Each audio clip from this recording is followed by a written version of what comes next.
Trust me, I bet you did. Welcome to the new episode of my flagship show, Being a Malayali. Ladies and gentlemen, boys and girls, my name is Jinto Joy and I am here with my cameraman, Mr. Sadishan Kanyikuri. Give it up! Hi Sadishan, what's up bro? How's it going? Yes bro, super excited, all good.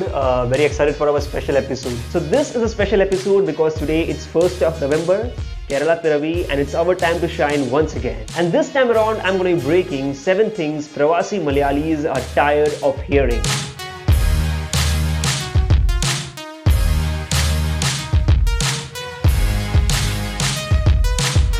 Number 1, you don't have a surname. I mean, that is true to some extent, but of course we do have surnames. For example, Sadishan's surname is Kanyikuri. Yeah, so we do have surname, but the fact is that we don't usually display it. What we usually add is our house name. For example, let's say the house name Thai Parambil. So Thai means a sapling and Parambil means the front yard of the house. So the house that has got a sapling in its front yard is what it would mean. So these house names are mainly used for indication purposes, as I said earlier, mainly by the postman to deliver the letters at the right place. There is another practice followed by many Malayalis of adding their father's or their grandfather's name. For example, look at me. A lot of people know me as Jinto Joy, but my full name is Koikileth Jinto Joy. So Koikileth is my surname. Well, I don't know what it means, but being brought up in a city like Mumbai, I have faced this one particular problem. Okay, next. Hello sir. Your name please? Jinto. I mean your full name. Jinto Joy. Jinto Joy. So Joy is your surname? No sir, Joy is my dad's name. So what is the surname then? Sir, it's Koikileth. What? Colgate? No, not Colgate, Koikileth. K-O-I-K-A-L-L-E-E-T-H-H-U.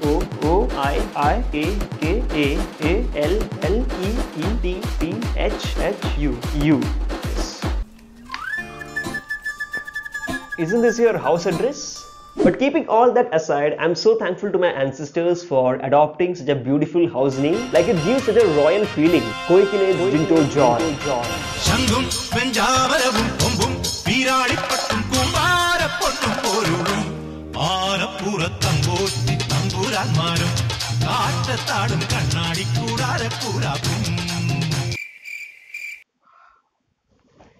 Also, another important reason why a lot of Malayalis don't usually add their surname is because they are indicative of the caste status. So definitely a very smart move to curb caste discrimination and divide. Number 2, a Malayali cannot speak good English. Now that is the stupidest myth of all time.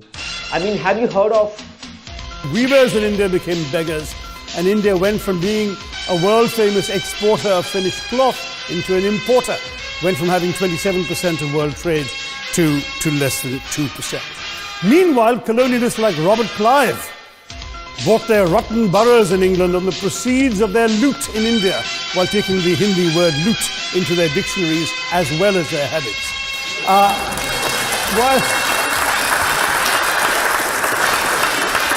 Dr. Shashi Tharoor is what it would look like if the Oxford Dictionary was a living person. You know, keeping your political opinions aside, just read his books and watch his interviews and you will be mind blown. The wisdom and the knowledge this man shares is truly mesmerizing. And reminding you all once again, he is a Malayali and most of his works are in English. Also, have you heard of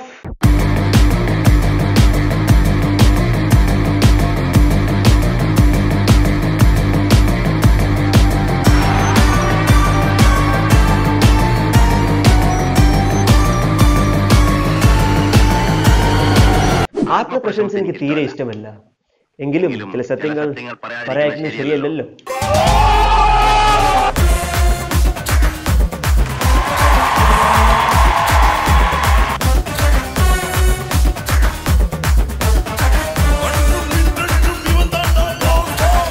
Tapioca. Tropicana.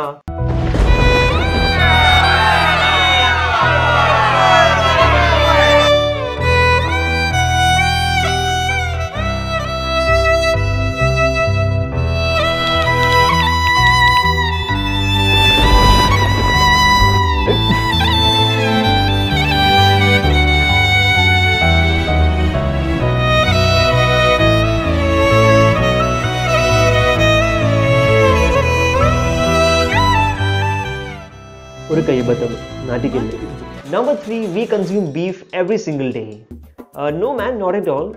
Of course, beef is an important part of our cuisine, but we have also got a wide variety of vegetarian and non-vegetarian dishes. Idli, dosa, chammandi, sambar, chicken, mutton, gutton, fish fry, fish molly, fish roast, mutton biryani, chicken biryani, egg biryani, veg biryani, curry mean, name, pumi, nani, chalakari, ailakari, beef, parota, chapati, masala, rosti, vada, vatri, undambar, savala, suge. But since we are in this topic, let me tell you about the greatest ever combination that God has given us: parota and beef roast. അതായത് ഈ beef നന്നായിട്ട് wash ചെയ്തിട്ട് അതിങ്ങനെ ചെറിയ ചെറിയ ചെറിയ ചെറിയ കഷ്ണമായിട്ട് മുറിക്കും. എന്നിട്ട് അതിൽ ഇച്ചിരി ഉപ്പ്, ഇച്ചിരി മഞ്ഞൾപ്പൊടി, ഇച്ചിരി മുളക് പൊടി, ഇച്ചിരി പെപ്പർ ഇതൊക്കെ ഇട്ടിട്ട് നല്ലതായിട്ട് മിക്സ് ചെയ്തിട്ട് വേവിക്കും. ഇതൊക്കെ ഇങ്ങനെ വെന്ത് വരുമ്പോൾ കുറച്ച് മല്ലിപ്പൊടിയും ഈ വരട്ടി വെച്ചിരിക്കുന്ന വെളുത്തുള്ളിയും ഇടും. എന്നിട്ട് മസാലയും വെളുത്തുള്ളിയും ഇട്ടിട്ട് നല്ലതായിട്ട് മൂടി വയ്ക്കും. കുറച്ച് കഴിയുമ്പോൾ അതിൽ നിന്നൊരു മണം വരും. പിന്നെ അത് തുറന്നിട്ട് ഒരു പ്ലേറ്റിൽ സെർവ് ചെയ്യും. പിന്നെ നല്ല മുരിഞ്ഞ പൊറോട്ട എടുത്തിട്ട് അതിൽ ഒരു ചെറിയ പീസ് കീറി ചാറിൽ മുക്കി ഒരു ബീഫിൻ്റെ കഷ്ണം ഇങ്ങനെ പൊതിഞ്ഞ് വായിൽ വെച്ചാൽ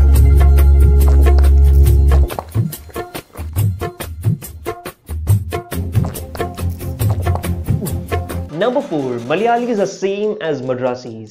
I have told this many times and I'm going to say this one more time. The term Madrasi is an outdated term which was used to refer the people living in the Madras Presidency, and currently South India comprises of 2 union territories and 5 independent states, all of which has got its own independent identity. And a person from Kerala who speaks Malayalam is known as a Malayali. So please don't call a Malayali as a Madrasi, or we would be forced to do what Romeo once rightly said. Tamil പറഞ്ഞ തമിഴനാവില്ല, മലയാളം പറഞ്ഞ മലയാളിയാവില്ല, പക്ഷെ ഒരു കൊലയേത കൊലയാളിയാവും.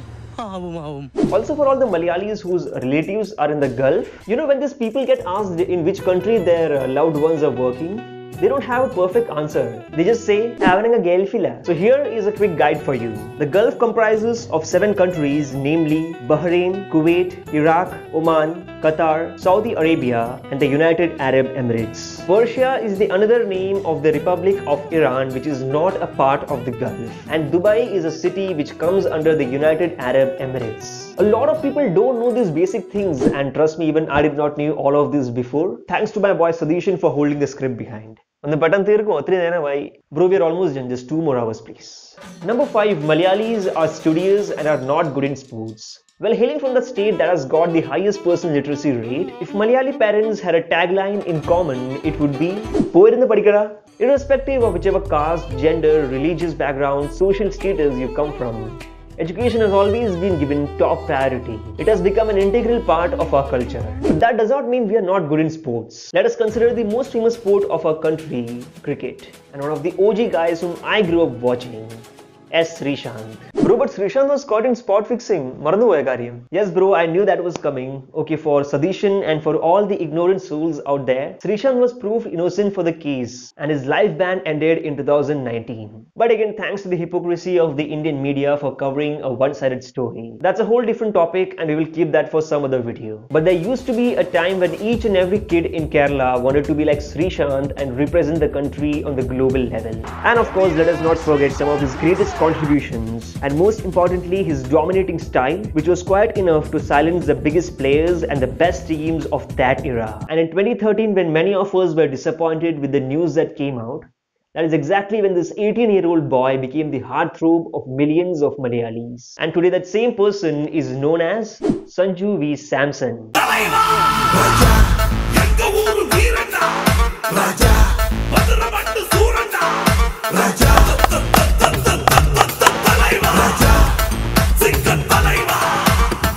Well, this guy will soon be the face of Indian cricket. His greatest strength is his eyeball contact and his timing to... wait a minute. നമ്മുടെ eyeball contact ആണല്ലോ നമ്മുടെ പ്രധാനപ്പെട്ട നിങ്ങളുടെ കളിയുടെ. അപ്പോൾ അത് ടൈമിംഗ് അങ്ങനെയുള്ള കാര്യങ്ങളെ കുറിച്ച് പറയാൻ പറ്റുമോ? ഞാനൊന്നും നോക്കാറില്ല ഏട്ടാ. സത്യം പറഞ്ഞാൽ ബോളം നോക്കിയാൽ വലിച്ചടിയാൻ നോക്കും. ബോളം നോക്കിയാൽ വലിച്ചടിയാൻ നോക്കും. ബോളം നോക്കിയാൽ വലിച്ചടിയാൻ നോക്കും.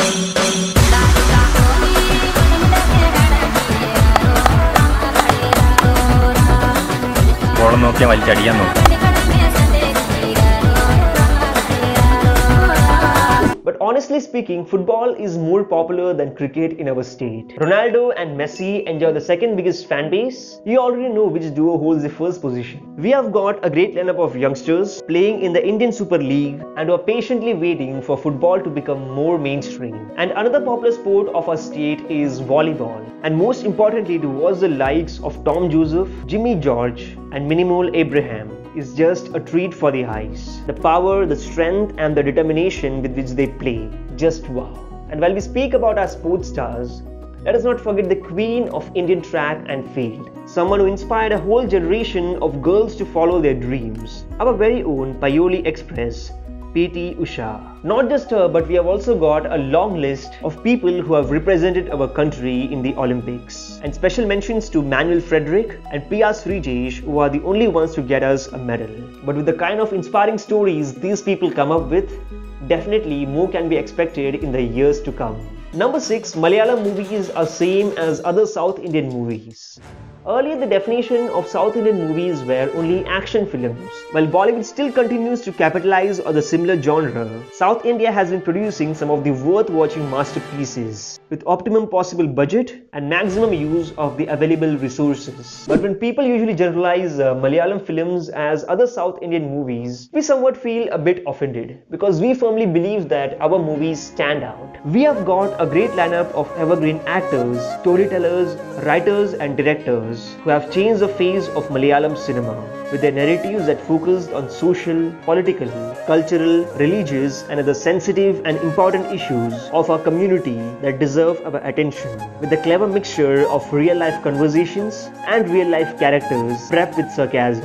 And the ability of Malayalam cinema to bring out such socially relevant movies is one of the prime factors that sets it apart. And the kind of movies that Mollywood has been producing over the past 1 decade, here is a glimpse of it.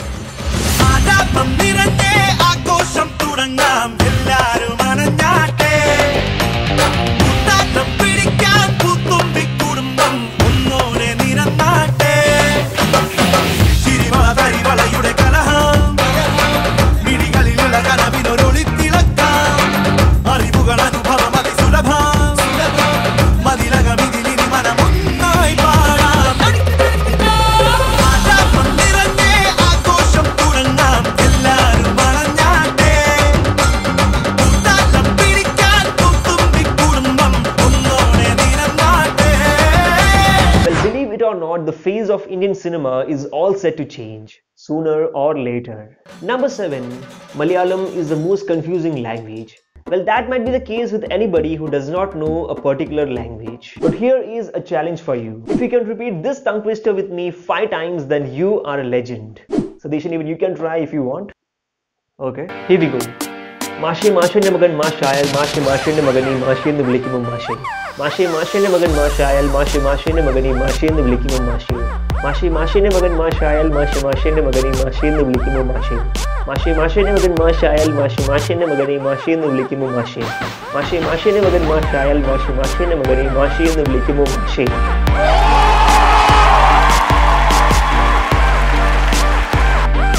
Nipo Mone Denisha. Now you know why we are so good. But here is a fun fact about me. I don't know to read or write Malayalam, but I can speak and understand the same. I know it might come as a surprise for many, but that is a reality. But I am not the only one. I am sure there are thousands of youngsters just like me who have spent all their life away from their homeland, but still they are deeply rooted in their culture. That is pretty much evident from the food they eat, movies they watch, and the lifestyle they follow. Culture opens a sense of beauty, and a person's culture is the strongest form of self-identity. In an era where the whole world is in the process of becoming modern, we Malayalis too are in the process, while still staying grounded to our culture. And as a conclusion, all I want to say is, Nammal Malayaligal Poliyaan.